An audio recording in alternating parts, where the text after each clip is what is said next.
بسم اللہ الرحمن الرحیم۔ میں نے ایک شخص کو دیکھا جس کا ہاتھ کندھے سے کٹا ہوا تھا اور وہ چیخ چیخ کر کہہ رہا تھا، مجھے دیکھو، مجھے دیکھ کر عبرت حاصل کرو اور کسی پر ہرگز ظلم نہ کرو۔ میں نے آگے بڑھ کر اس سے پوچھا، میرے بھائی تیرے ساتھ کیا ہوا ہے؟ اس شخص نے جواب دیا، بھائی میرا قصہ عجیب و غریب ہے۔ دراصل میں ظلم کرنے والوں کا ساتھ دیا کرتا تھا۔ ایک دن ایک مچھیرے کو دیکھا جس نے کافی بڑی مچھلی پکڑ رکھی تھی۔ مچھلی مجھے پسند آئی۔ میں اس کے پاس گیا اور کہا، مجھے یہ مچھلی دے دو۔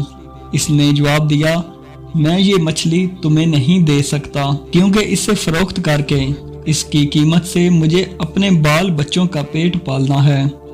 میں نے اسے مارا پیٹا اور اس سے زبردستی مچھلی چھین لی اور اپنی راہ لی۔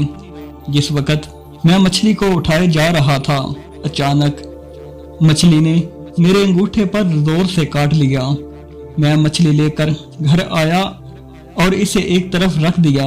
بہت زیادہ درد اٹھا اور اتنی تکلیف ہونے لگی کہ اس شدت سے میری نیند اڑ گئی۔ میرا پورا ہاتھ سوج گیا۔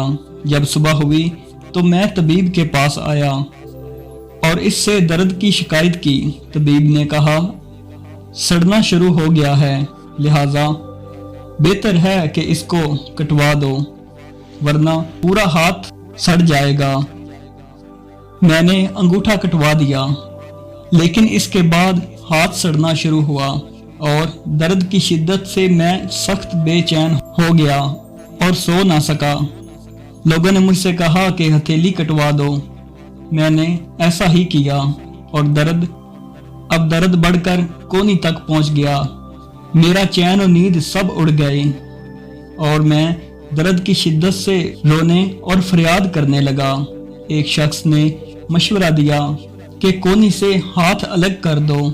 میں نے ایسا ہی کیا، لیکن کندھے تک پہنچ گیا اور سڑن وہاں تک پہنچ گئی۔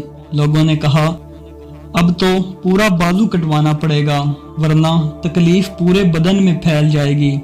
اب لوگ مجھ سے پوچھنے لگے کہ آخر یہ تکلیف تمہیں کیوں شروع ہوئی؟ میں نے مچھلی کا قصہ انہیں سنایا۔